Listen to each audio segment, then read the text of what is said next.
Okay, so yeah, we're live on my system, but let's just wait for YouTube feedback to come through. Right, great. Hey folks, I think we're live, but if you can just confirm on chat that the AV is working fine and we're live, then we'll get good. Okay, I can see on my phone that we're live, but I'm going to wait for a couple of messages on chat. Let me know, folks, if the AV is clear. Okay, great. I've gotten feedback from Praveen. Hey, Praveen. Hope you're doing well. All good with the AV? Can you hear us and see us all right?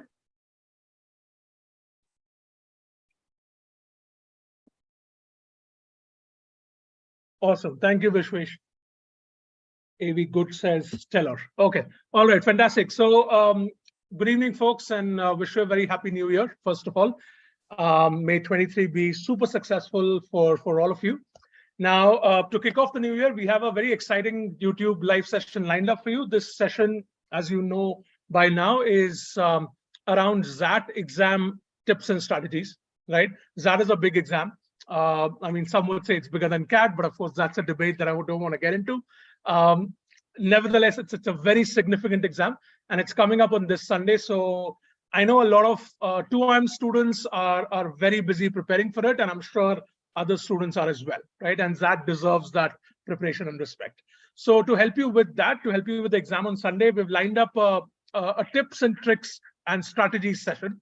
So the topic of today's session is going to be exam tips and tricks. We're going to focus purely on that, on the exam that's coming up on Sunday. Okay, so I'll just quickly introduce myself. My name is Jatin.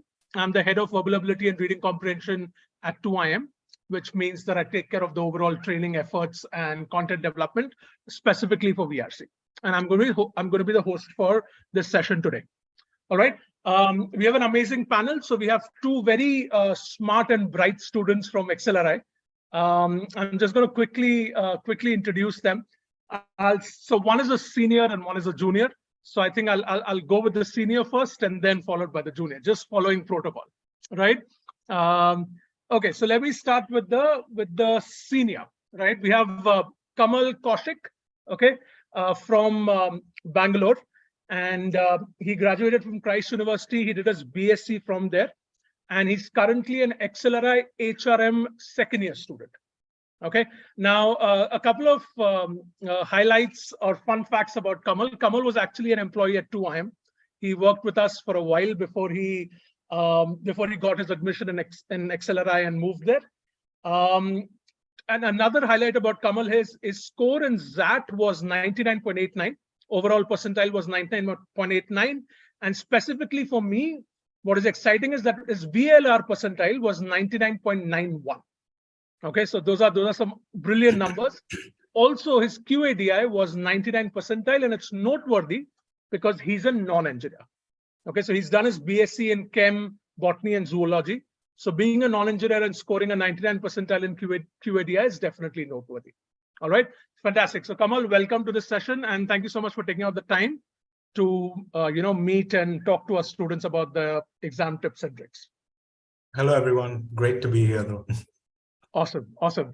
All right, let's move to the junior among us, right? His name is Harsh Vardhan. Harsh grew up in a rural part of Bihar. However, he shifted to the capital city of Patna for quality education. Owing to financial difficulties, he had to start working part-time when he was 14 years old to fund his education, right? He chose to follow his interests and he pursued BCom from Pune, post which he prepared for his MBA entrance exam and subsequently joined XLRI's HRM program. So Harsh is also an HRM student, just like Kamal, but of course, Harsh is in his first year. So he appeared for XAT'22, got through, and he's currently in his first year. All right. A few things to note about Harsh's score. His overall percentile was 99.1. And while he was giving me his percentile earlier, I asked him for his percentile, and I remember his remark was, "Oh yeah, I did fairly well in XAT. My score was 99.1, right?" So he's definitely extremely modest. His VLR percentile, again, something that noteworthy for me, was 99.8, which is fantastic. He's a BCom grad, again, a non-engineer, and his academics are 767. Okay, so he got through to XLRI with average academics, being a non-engineer and scoring really well.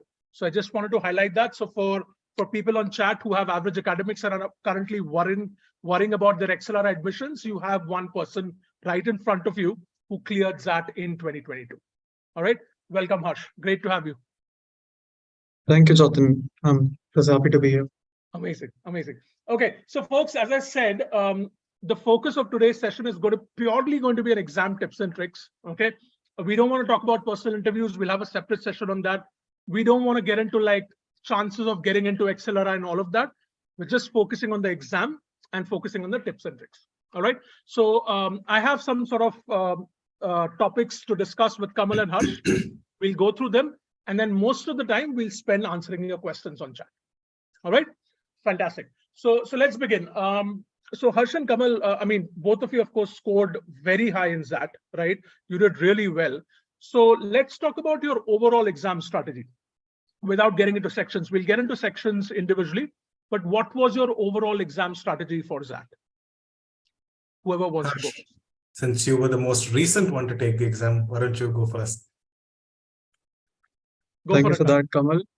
My basic strategy was, to maximize my sections that were basically good, spend the least amount of time on them, but maximize my scores and give the respect where respect is due, and just, address my weaknesses in the sections that aren't very good for me. And I just looked at the exam, and again, there were a couple of things to keep in mind, like the sections did not have any time limits, but I still followed a very methodical approach. I took the first section first, second section second. I like to hit an exam just like the examiner made it, and I don't like to play around with it a lot. And I think once you get into a flow, you sort of again get into the state of mind where you can do things. So I just focused on my strengths and tried to mitigate my weaknesses using the additional time that XAT does give you. Okay. Okay. So all right. So Harsh, interesting point, right? You said that you don't like messing up with the structure of the exam that the examiner has decided, and you go with that structure with the flow. But did you have like sort of like a time limit set for yourself for each sections? Yeah, I mean, VALR and decision making, they were my stronger suits. And I just thought that if I could complete both of them in under 40 minutes, so that would leave me with around more than 1.5 hours for like quant. And I could do it slowly and steadily and make sure that I get the questions right, clear the sectionals. Okay, interesting. So 40 minutes for VLR, 40 minutes for DM, and then the remaining... No, 40 minutes combined for VLR and DM. Oh, 40 minutes combined for VLR and DM. Oh, wow. Okay. And then the remaining time for QADI.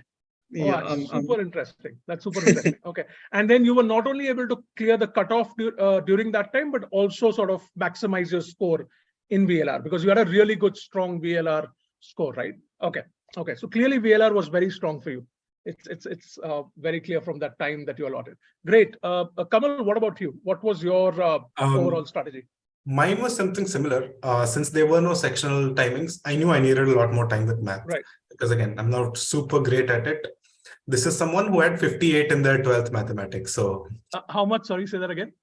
58 in my 12th 58. math. Okay. Okay. All right. And then 58 to 99 percentile in QADI and XAT. Yeah. Amazing. So Amazing. like I knew I needed a lot more time for math. Right. So what I did was I raced through. First, I went through a preliminary screening of like the VALR and DM section. Both of the sections, I finished them in like 50-55 minutes. Okay. And then I had like 105 minutes for quants. And in that is where I spent a majority of my time. First, I went through like one screening where I did all the easy questions, or the DI questions. I took them out of the way. Ones I knew I could definitely solve. Then I started going for the more and more reach problems. And once I was at a comfortable number, I solved around 16 questions. Okay. Then I wanted to be sure my math, because if I didn't really get anything in math, that would be my sectional drawback, right? Right. So then there I rechecked my answers once. After that was over, whatever time was left, and then I made sure all of my affairs were correct in the right order in the VA and DM section. Okay. Okay. So similar to Harsh, again, you sort of finished DM and VLR in about 55 minutes, and then spend the major chunk of time on QADI. Okay.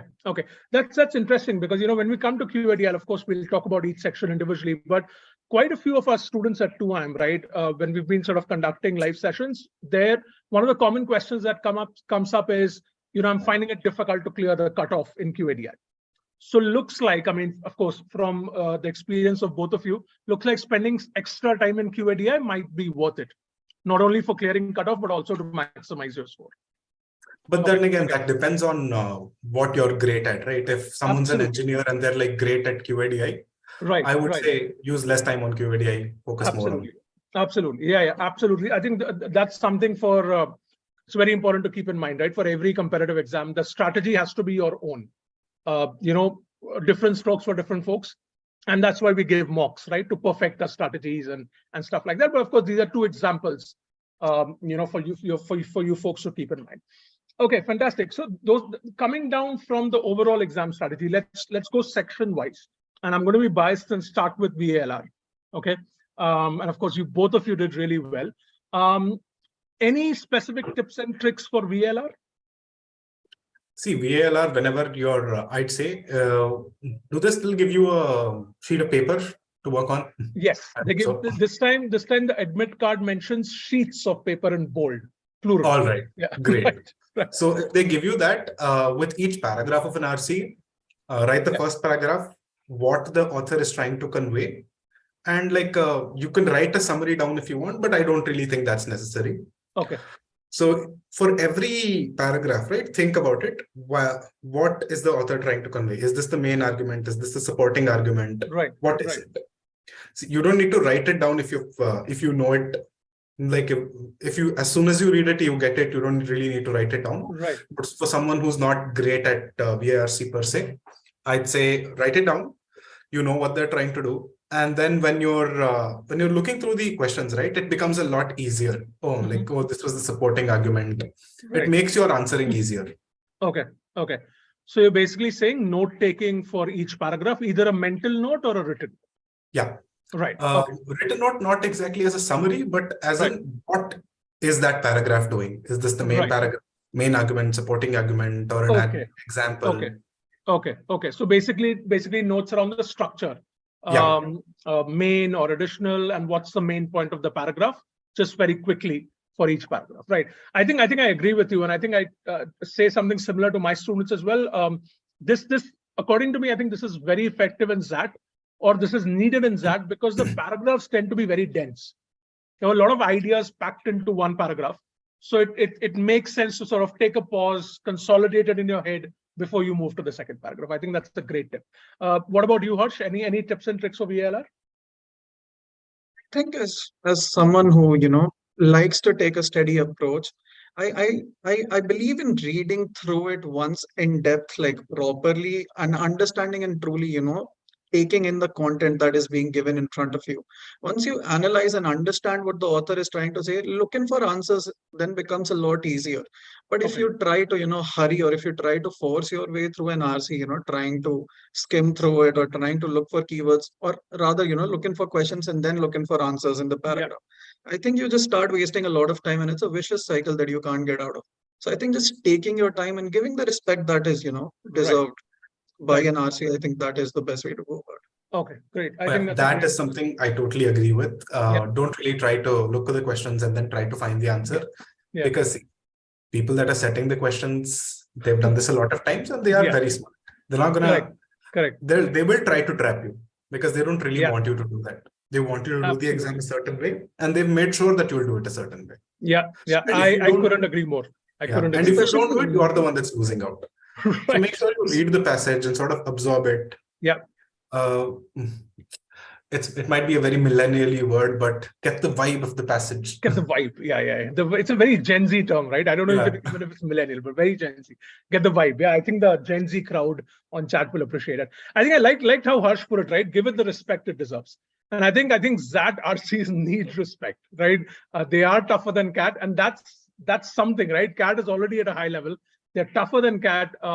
Looking at questions. I mean, it's not school, right? It's not like an RC in school where you're going to look at questions and it's a treasure hunt in an RC, right? I mean, give it the respect it deserves. Don't try to be cute about these things. Don't try to be over smart. Just read the RC as Harsh said, absorb it, take notes, then go to the questions. And you have extra time in XAT, so you can utilize that. Not in a hurry like how you are in CAT. Okay, fantastic. So that's RCs. Now, for somebody who's not great at RCs, and there are quite a few students, right? What would you suggest for them? Would you suggest like they focus on VA and LR first, or like any sort of? I know you folks were probably really good at RCs, but if somebody's not great at RCs, what would be your suggestion to them? See, even if you're not good at RCs, there are still a few RCs that you can easily solve. Right. And there will be some RCs to your like subject expertise per se that you will understand much better, or you will feel a lot more comfortable with. Pick those RCs first, and then move on to it. First, I'd say solve all the LR questions if ERC is not something of your strong suit.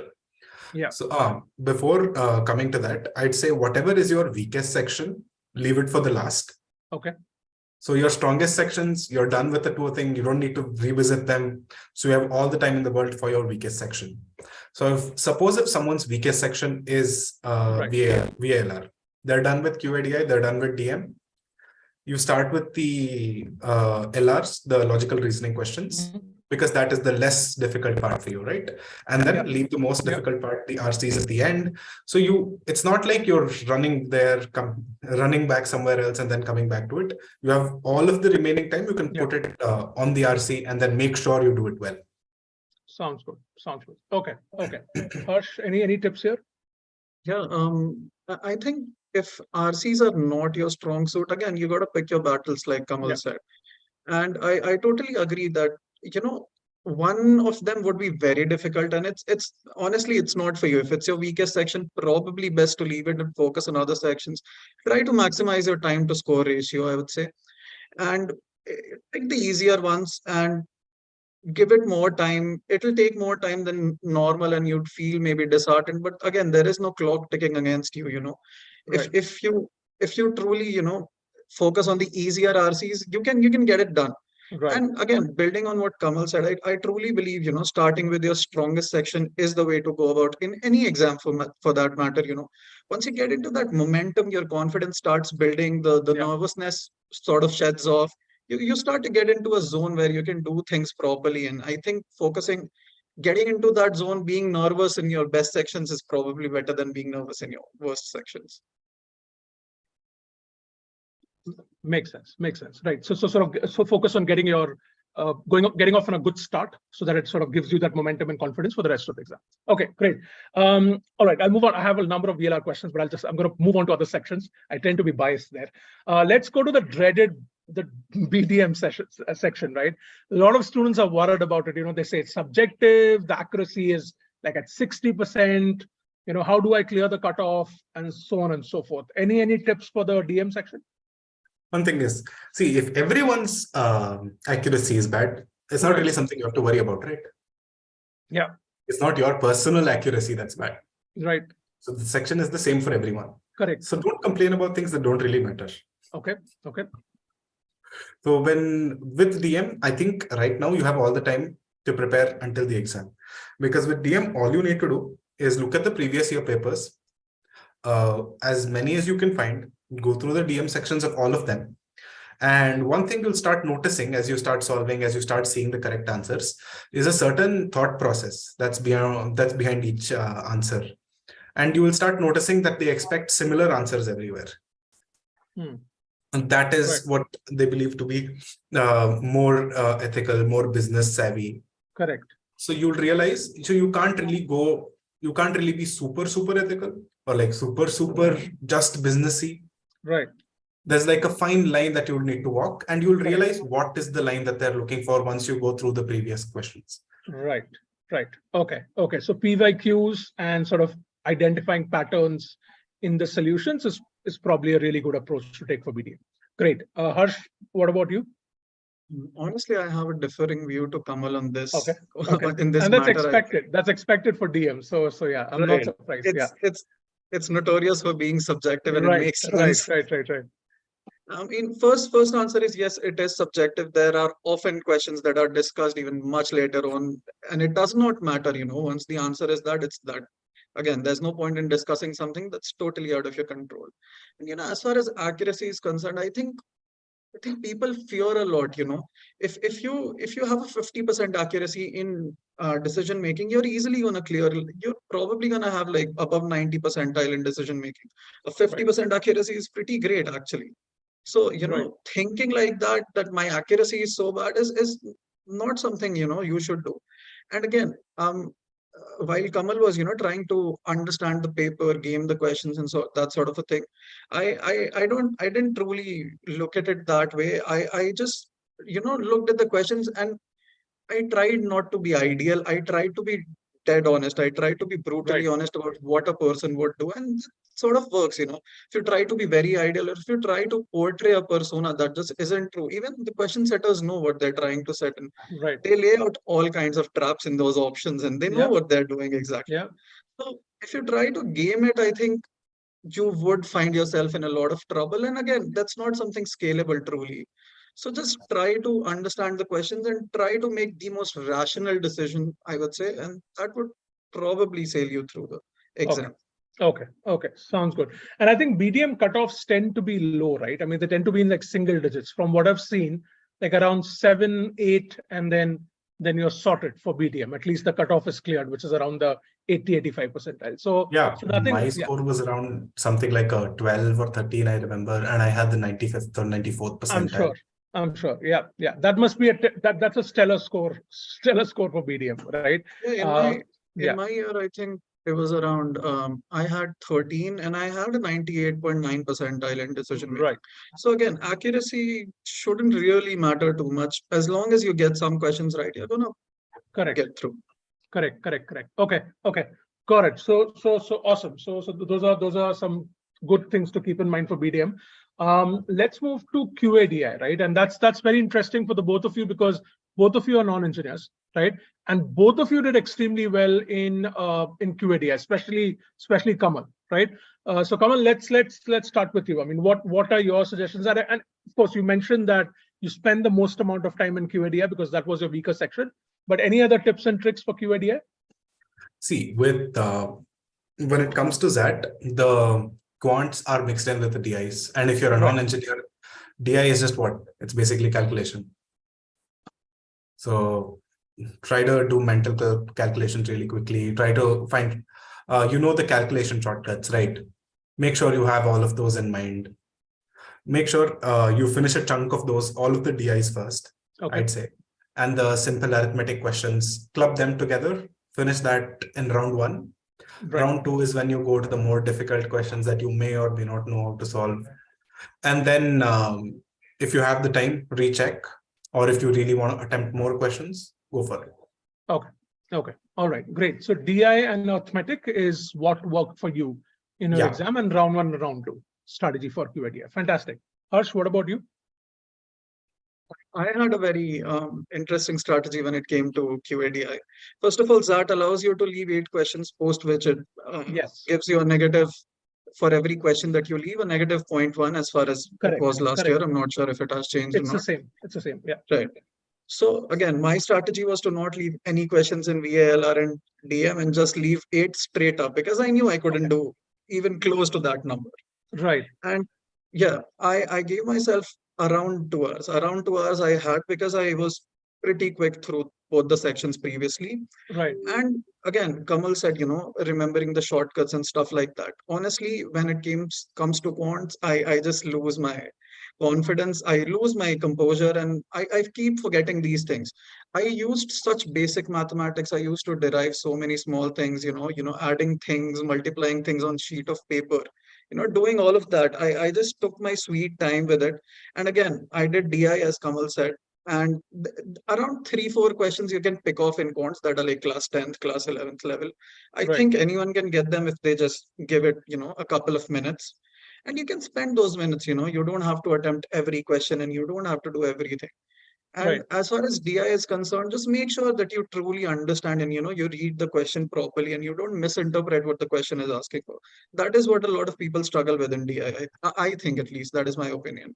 So just read the question properly and then do that because the mathematics part of DI is not very difficult. It's just the interpretation part that is truly challenging. Got so it. I think if you attention to combine that. Yeah. So attention to detail for DI is important, is what you're saying, right? And I think one point worth noting is, Harsh said that QADI wasn't his strongest section, right? So he spent the most amount of time there, and he left questions there as well. So his risk levels were also low, right? And his time spent was also higher, which is actually ideally that's how it's supposed to be, right? I mean, your strength in a section and the difficulty level of the actual exam should determine your risk level in that particular section. So he attempted all the questions in VLR because that was a strong section for him. If that's not a strong section for you, then you shouldn't be doing that. You can probably do that with QADA if that's your strongest section, right? So it'll of course differ from person to person. I did the same thing. I'd forgotten to mention. Yeah. I had 105 minutes in QID. I solved like 17 questions. Okay. That's 6 minutes per question. Right. So I could solve one question 2-3 times to make sure I was right. Correct. Okay. So that's what I did. And I ended up getting 16 of them right. Amazing. So you attempted 17 and you got 16 correct. Yeah. Brilliant. I made sure all of them were right because I kept rechecking them. Brilliant. And your percentile, of course, was 99 in QAD, right? Okay. And this was your last section in that party. You completed VLR and BDM. I completed DM. Amazing. That's a great point. Okay, fantastic. So I think Shivani just mentioned on chat that it feels so good to hear such things from fellow non-engineers. Right, I can empathize. I'm a non-engineer myself. Of course, I don't look at QAD at all because mine is just focused on VLR. But Shivani, I totally get that sentiment. I can empathize. Okay, so before we move to part B, and I don't want to take too much time because you want to answer questions as well. But before we move to part B, just a quick thoughts on your risk level. Like people say that XAT is tougher than CAT. Okay. But then, of course, the negative marking is 1/4 as opposed to 1/3 in CAT, right? So should the risk level vary then in XAT, keeping in mind that it's less negative marking? For me, I'm always more, I can't help myself from attempting. Okay. So I just give myself that leeway. I'm a little high risk that way. I do tend to, with VLR, I'm like, I need to attempt everything. Right. Because this is my strong suit. I will attempt everything. Right. So that's the mindset I go with. Okay. For VLR. But that's not really a mindset I go with for QADA because that's not really my strong suit. Perfect. And even if you give me 4 hours of that paper, I'll not be able to solve all the questions. Right. Which I think is very sensible. Yeah. It's a sensible approach, right? And with BDM in general, the accuracies are so low, might as well attempt more questions, right? Right. Yeah, no matter what you attempt, it's going to come around 50%, 60%. Yeah. It's not going to go above that. Okay. So again, I think the point, and it's a very, very, very valid and useful point. The risk level should be determined basis on your competency and strength for that section and the actual difficulty level in the exam as well. So 2 factors. Harsh, what about you? Any thoughts on risk level or for that? Sure. So you mentioned the different negative markings for CAT and XAT. Right. But again, it's 1/4, but then you think about it, there are 5 options, which isn't there in CAT. Yes. So that mitigates that point as well. There is higher risk. You tend to get questions more wrong because there are just 5 options, And again, these things shouldn't really play a part on your mind. I don't think it's really a considerable thing. If you make it a considerable thing, again, it's gonna weigh on you. But I think it's the same for everyone. Everyone gets the same negative marking. Everyone struggles with accuracy and things like that. Again, worrying about things that are not in your control and thinking about those things is just not something, I don't approach a paper that way. And again, focusing on, like Kamal said, again, my chances of getting a VALR question, even if I don't know it properly, right, is much higher than 50%. And my chances of getting, even a QA question that I know is lower than 50%. And that's just how it is. Right. Okay, great. Adding on to what Harsh said, the 8 questions, 0.1, well, should I leave? Should I not forget? Okay. It's not a big deal. 0.1 mark. Exactly. Does not matter. Forget about it. That's there just to know at the back of your head. It's more like a tiebreaker. It's like your GK percentile. Don't think about it until you have to. Great.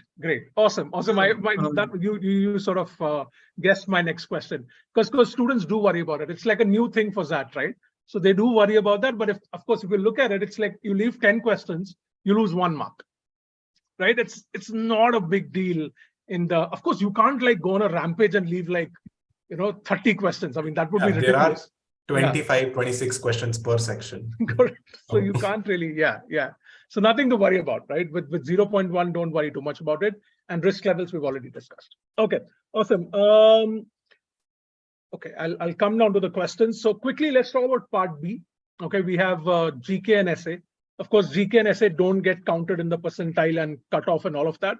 They're considered during the interviews. So any tips on that? Because students do worry about that as well, especially essay, because it's a completely new section. GK, they've seen it in IFT and other exams. So what are your thoughts on that? We didn't really have essay during my time, so I think. Oh, yes, they didn't. Yeah, correct. They stopped it during that time, right? Okay, yeah. Okay. So essay is good. What about GK? So GK, I had a really bad GK percentile. And the funny story is, I didn't really clear the IFT GK cutoff, and I had a really bad GK percentile in XAT, but I ended up qualifying for TISNET through their GK thing. Amazing. So my GK percentile didn't really affect me because I had like what 33 or like 40 percentile or something in GK. In XAT? For your in XAT GK. Okay. So, and I made it to almost both of the programs. So there you go. It's fine. Okay, so didn't really make a difference, right? Of course, the idea is, the idea is to maximize your score. Yeah, the idea is to maximize your score, but don't worry too much about it, right? Anyway, they'll consider it during your interview, right? Okay, great. That's good to know. What about you, Harsh? How was GK for you? Yeah, first of all, we did have essays. We were luckily people who did get essays in XAT 2022. So you consider yourself lucky that you got an essay? Right? Is that a good thing? Yeah, I mean, as a VALR guy, I guess. Okay. There you go. So I got it. Yeah. The one major thing would be, first of all, check your keyboard. If you sit on an exam, check your keyboard, because you are going to use your keyboard, and most of the time a lot of people struggle because their keyboards are stuck, some buttons are not working, and if you're going to bring it up when there's just no time and the essay is already on your head, you're gonna be in for a bad time. Yeah. So first of all, check your keyboard when you start. As simple as that. Okay. And again, once you do that, those are your hygiene factors, I believe. Again, for essay, first of all, if you don't have a good typing speed, probably start working on your typing speed. You're going to struggle for time. You are definitely going to struggle for time in essay. And again, they're going to pose questions that are going to be looking to get an insight from you on things. So again, if you don't know something, don't try to portray it as such. Just try to sway it in a clever manner to something that is more of your comfort zone. But again, don't try to pretend anything, So they had questions like democracy and capitalism and other stuff like that. Again, don't try to, think like this is an MBA institute. Should I go with capitalism or things like that? Probably not a good idea to do that. Just be yourself, stick to yourself, and make sure you leave at least half of the time that is given in section B to the essay. It's going to be a time taker. And again, there's no negative marking in GK. And like Kamal said, the percentiles, I'm not sure where they're counted. They're certainly counted, but I didn't do massively well on GK either. I mean, what I personally did was I just searched GK UPSC and I watched like a couple of 1 hour marathons, and I just did that, and I was like, this is good to go. Right. Yeah, I got like an 80 percentile in GK, which that's good. Again, that's amazing. Yeah. There's no negative marking. Again, I just guessed it, and sometimes the guesses work. Yeah, absolutely. And then in terms of time also, because you brought it up, right? So they have 25 minutes for part B. Again, somebody was asking me. So this time what has happened is, I don't know if you guys know, but in the admit card, they've said the exam is going to be 3 hours, 30 minutes. Okay. And the mock test and everything says 3 hours, 10 minutes. So there's an extra 20 minutes that has been mentioned in the admit card. So we don't know what's going to happen with that. We don't know if it's going to be a break or they're going to increase the essay time and increase the word limit and stuff. So somebody was asking me this. So there's no official word on this, folks, yet. Okay. I'm sort of personally, I keep checking the site and everything. If we hear anything at 2 AM, we'll definitely let you know on our social media. But as of now, we don't know anything about it. Okay. And also note the official mock test. By the way, everybody should go through the official mock test on the XAT online site, not to go through the test, but to familiarize yourself with the interface. So that is still 3 hours, 10 minutes. Okay. So yeah, we'll let you know if we hear something. So anyway, 25 minutes for GK and essay as of now, part B. So how would you, Harsh, what would you recommend the split? Because you were saying that more time should be spent on essay. So like about 25 or 10, 15, something like that? 10-15 is 10-15. perfect. And again, with GK, you either know it or you don't know Correct. it, you know. Correct. You don't need So more there's than no 5-7 minutes for like all of the Yeah. question. Right? Correct. Honestly, yes. You're not solving Honestly, you anything. can. Yeah, absolutely. It's not like you can't really analyze it, right? You just have to mark something and move on. Just So- get done with it, honestly. Perfect. Yeah, that's great. So folks, remember 7 minutes max. 7 minutes is comfortable for 25 questions. Finish your GK and then spend the remaining 17, 18 minutes in essay, and that for 250 words should be fine, right? It's not a lot. I mean, you need practice. So maybe write 1 essay a day till the exam. Typing speed, focus on that. You have to type that, right? And you'll see that the length is quite sort of it's manageable for 200 to 250 words. Okay, fantastic. This is great. So awesome. So we've gone through each of the sections. Now I think let's go to questions, because there are quite a few questions here. Let's look at these questions. So Vishnu, I've answered your question about the extra 20 minutes. We don't really know. BDM, I think we spoke about it. VSC section of your week.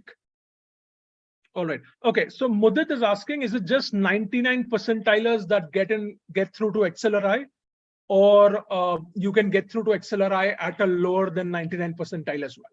Yeah, I've answered this in the chat itself. Okay. There are a range of people studying here. It starts from like 89, 90 percentile to 99. So you will see the whole spectrum. Okay. That's good to know. That's good to know. But then again, it does matter if you're an engineer, non-engineer. Absolutely. I think from what I've heard is even like for engineers, right? If you get like a 94, 95, you would still get a call, an interview call. And of course, it depends on how you perform in personal interviews. I think that's a difference between CAT and XAT, right? You don't have to be a 99 percentiler to get a call, let's say, from the top institutes. XLRI would give you a call at 94, 95. So that's also a good thing. Okay. Let's see.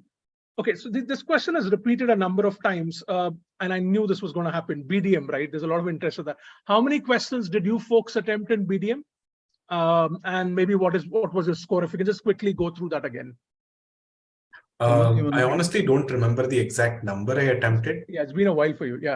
Yeah, but with BDM, I just go for it. It's like, let's attempt whatever just feels right. If something completely threw me off, I'm like, yeah, I'm not gonna attempt that. Correct. But if I can narrow it down to like two options at least, then I go for it. Amazing. Okay, awesome. So yeah, so attempt as many questions as possible, and of course, if you're able to narrow it down to 2 options, go for it. Of course, Kamal gave his exam last year in January, so we don't expect him to remember the number of attempts. Harsh would probably be able to tell us that, the number of attempts and stuff.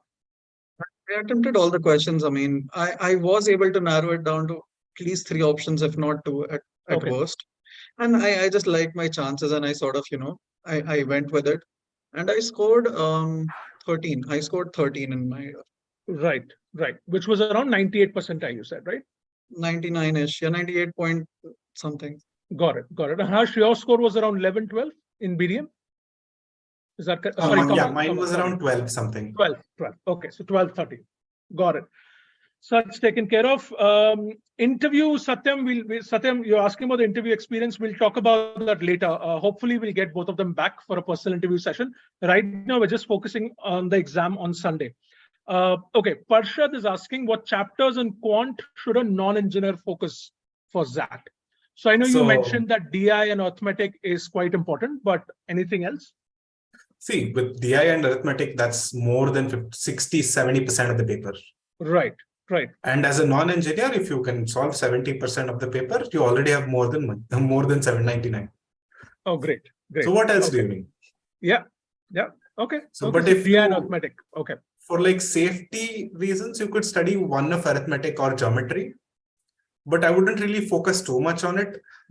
But the thing is solidifying your base, right? Your base is DI and is arithmetic. In arithmetic, you need to have certain topics that no matter what question they throw at you, you will be able to solve it. Right. DI, no matter what they throw at you, you should be able to solve it. Yeah. You need to gain that level of confidence in a few subjects, because as non-engineers, you're not really super confident with math, right? Yeah.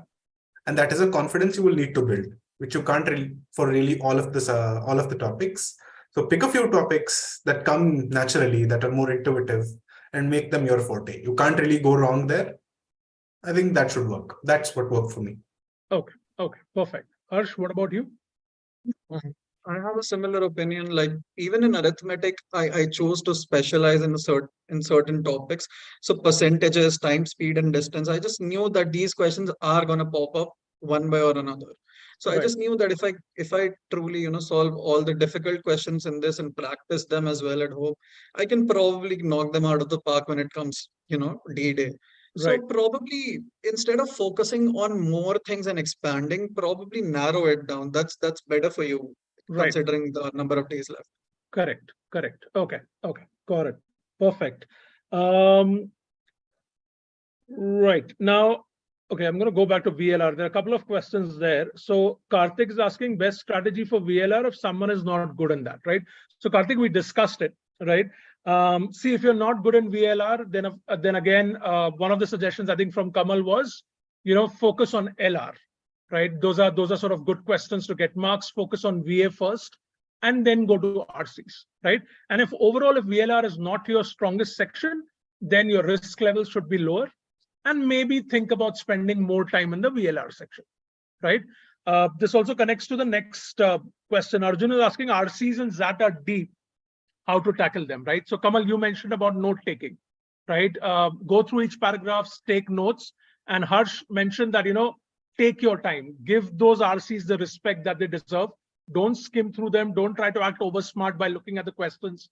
First, read the RC properly, make your notes, make written notes if you want, then go to the questions, right? And of course, practice PYQs. I think those are important points.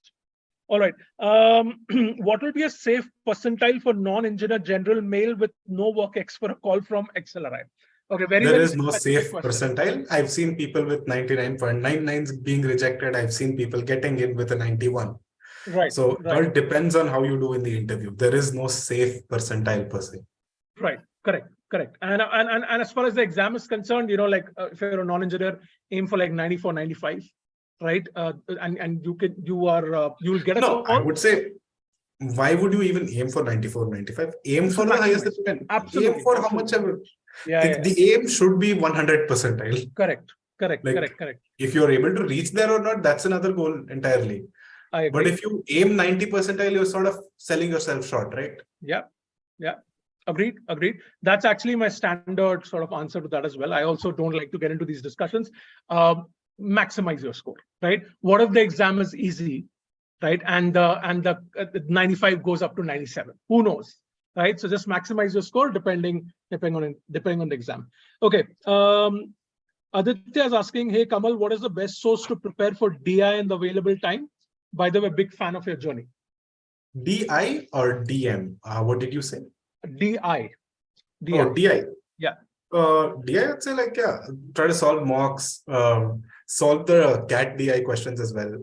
And also know what 1/3 is, or like how to add big numbers, to remove the zeros, and then all the simple tricks that you use for CAT. Similarly, you can use for this as well. But for DI, I'd say there's no special place where you prepare from other than the previous papers and stuff. Okay. Do you have anything, Harsh? Do you have a special place you prepared for DI from? No, honestly, I just familiarize myself with different kind of graphs, pie charts, whatnot, and just solved some of those questions, attempted a couple of mocks, and I think that suffices you as long as you're comfortable with those graphs and charts. And they don't seem overwhelming to you, like so much data is put in front of me. I think you're pretty good. Yeah, I think that's definitely something. Familiarize yourself. Oh, yes. So that could be what you could do until the exam that comes in right now. Look at all the different kinds of graphs you might get. Open up a sort of pictorial representation of all kinds of data, how they happen. What is that? Probably it's time to open up that dusty 12th mathematics book. Right. Right. And the statistics Getting section. nightmares. Yeah. Okay. Right. No, but fair enough. Okay. Okay. Those are good tips. And I think one good tip that Harsh gave earlier was for DI, attention to detail is really important, right? Like read the words properly, take your time to absorb the question so that you don't make silly mistakes, by ignoring some sort of data point. So that was a good tip as well. Thank you. Thank you, Kamal.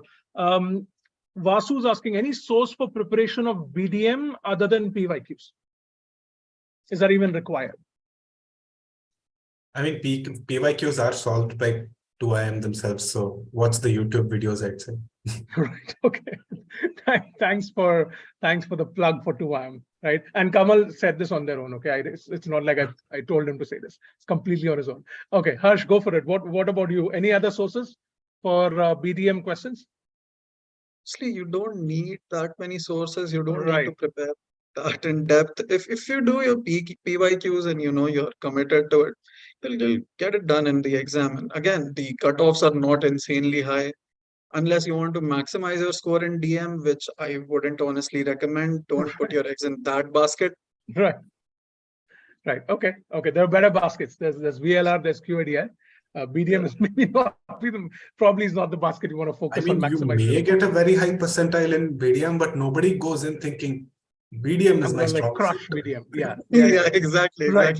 Yeah. That would be like I mean, I don't know if somebody's going into the exam hall with that strategy, that's kind of like an arrogant strategy. I mean, I would rather sort of stay away from it, right? You're being too cocky if you think that you're going to crush BDM while entering the exam hall. That's not going to happen. Just focus on clearing the cutoff. That's not a big deal, right? I understand the anxiety around it, but you know what? It's not a big deal. It's 7.8. Usually 7.5, right? Of course, it can change in this exam, but it's not a big deal, right? So 50%, 60% accuracy, or attempt as many questions as possible, you should be able to clear it. How did you, okay, so I'm just doing a check on time. We have some time left. How did you handle the exam day pressure? Satyam Prakash wants to know. Oh, this is a very good question. I feel like half the exam is your prep and half the exam is your exam day sort of mental, what's the word I'm looking for? Temperament. Yes, temperament. Yeah. Okay. Half the battle is your temperament, because that's what happened to me with CAT, right? In CAT, because of the uncertainty around the DILR section, I sort of fumbled I thought I'd fumbled, and I ended up having a little bit of a panic attack in the middle of the exam. So I had lost all hope. Yeah, in the middle of DILR. So I'd lost all hope for the quant section. But when I checked my answer sheets, right? When the results came in, I'd actually done really well in DILR. DILR was just ridiculously difficult that year. I had a 96, 97 percentile, which was decent for me. Right. But because of the whole episode that happened, I had completely lost hope. I thought nothing would come. Like I wouldn't really get selected. So I didn't really think a lot about my quants. So QA, I just attempted whatever, did whatever I could. And that I ended up suffering there. I only got a 90 percentile.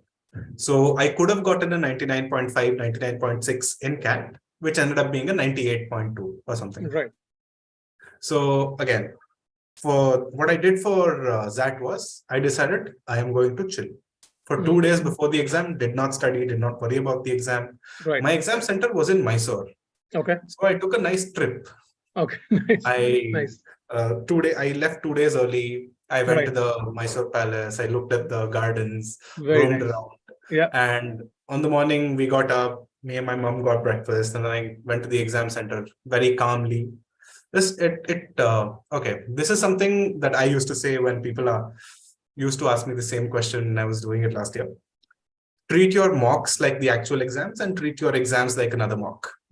Interesting. Okay, very interesting. Okay, that's a quote for you. I feel like your nerves come down, and then you're able to think better. Yeah, absolutely. Yeah, exactly. I think I agree with you. I think often what we do is we tell ourselves unnecessarily intense things, right? We sort of create trouble for ourselves, right? Basically telling yourself that this is make or break.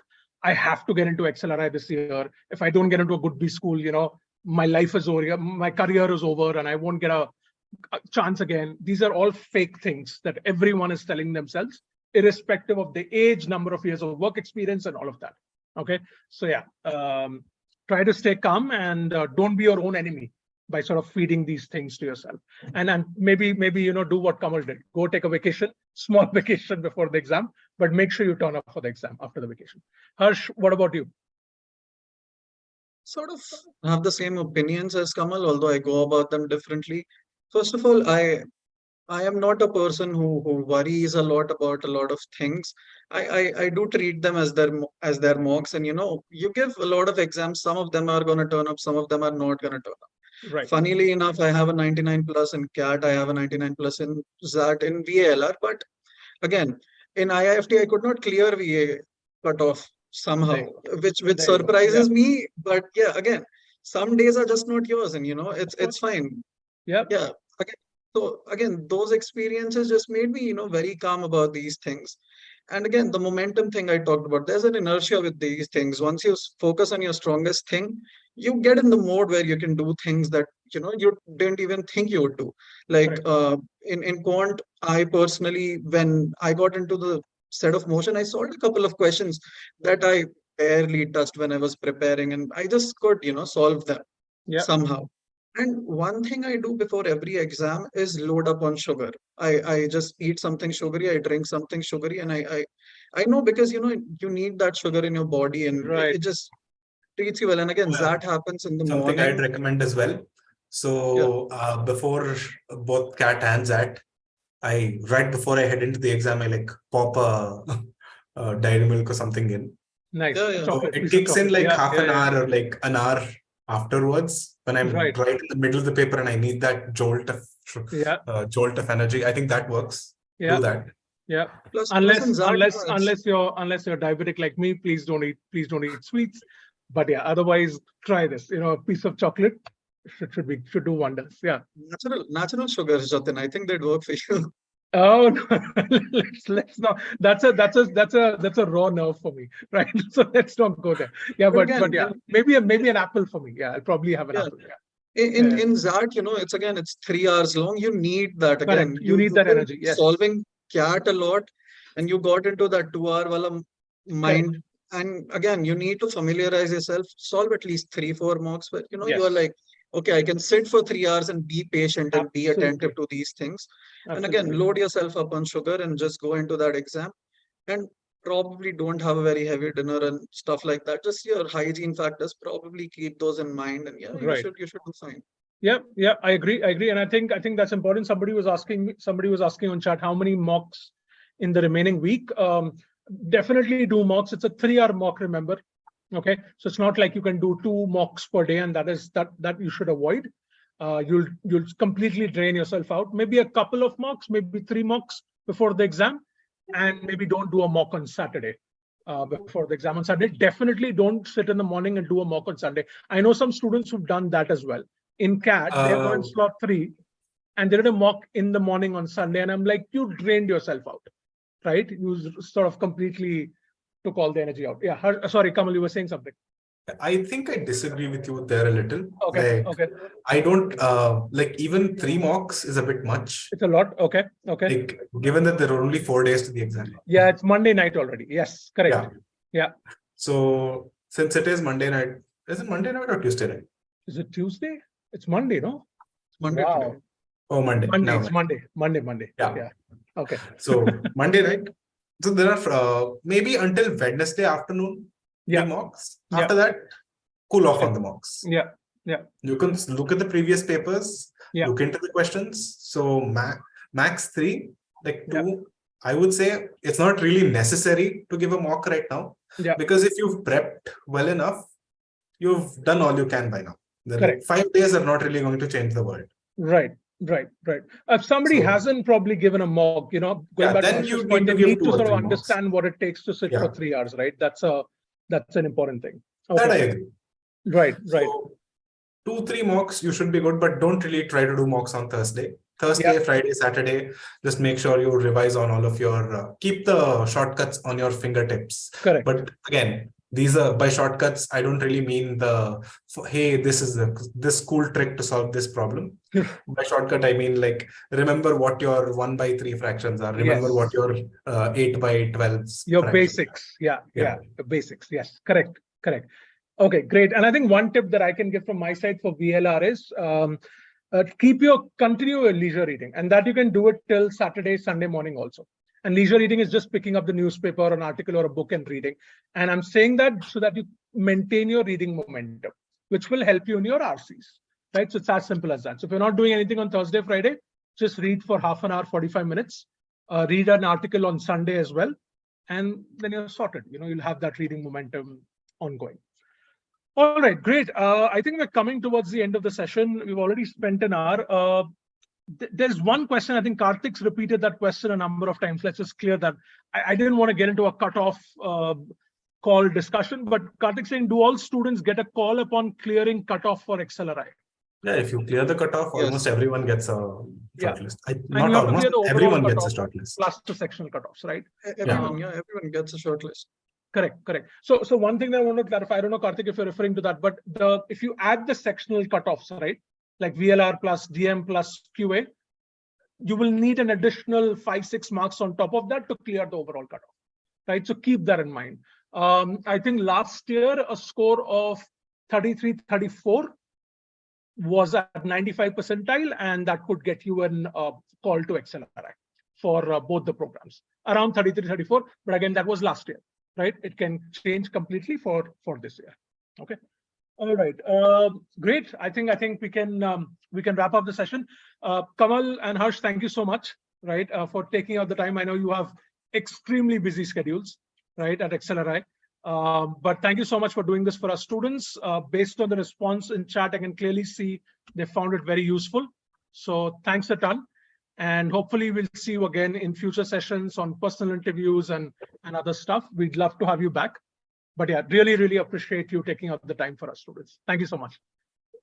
Great being back, Jatin. Thank you. Awesome. Any final words for our students? Any final motivation? Yeah, don't worry too much about it. I see if the exam doesn't happen this year, there's always another year. Exactly. You'll always find a job.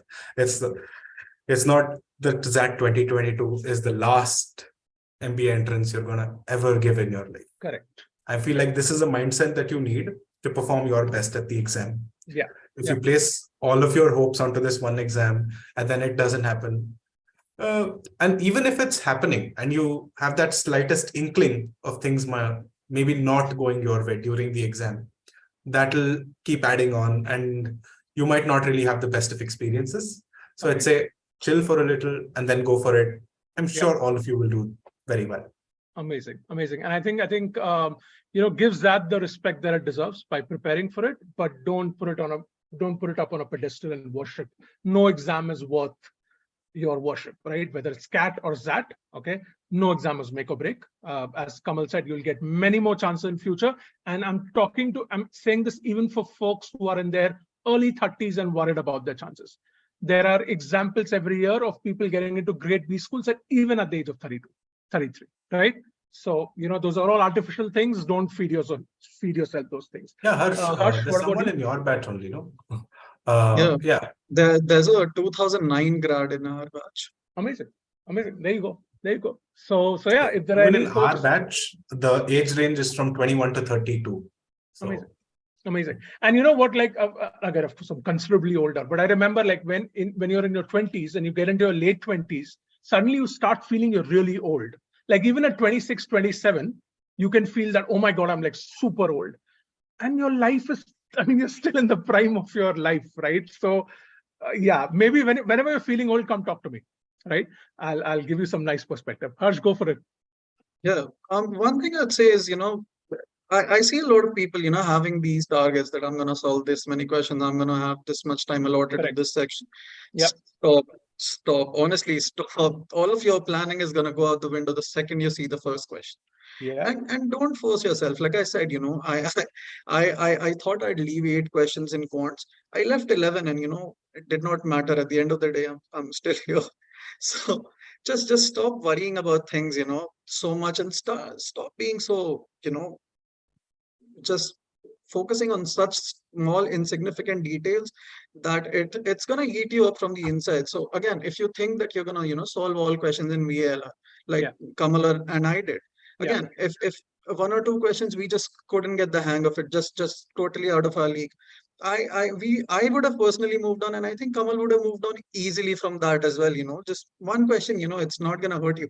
-0.1, just why does it matter? I don't get it. Right. So just don't plan too much. Just take the question, read the question, solve the question. I think if you try to do too much and try to game the paper too much, it's gonna fall back on you, and you don't want that, honestly. Correct. Yeah, I thanks for bringing this up. All this discussion of safe score and safe attempts. I mean, I get where students are coming from, but it has to be under limits. As you said, you can't sort of do an analysis paralysis about the exam structure. And if you're going to like consume your head with these things, then you're not going to focus on the actual thing that matters, which is getting questions right? So maximize your attempts, go out there, have fun with the exam. And hopefully a couple of you will be here with us next year, same time, doing this session with me. All right. So yeah, all the best, everyone. Have a good. I hope you have a good experience with XAT, right? And no matter what happened in CAT, XAT is a completely different exam, and I'm sure you'll do wonders. Again, Kamal and Harsh, thank you very much. Thank you so much. Good luck, all right. guys. Okay, folks, I will see you on YouTube again soon. And to IIM students, please attend my XAT essay session, which is going to start at 9:30. Shameless plug. And I will end the stream on this note. 1 second.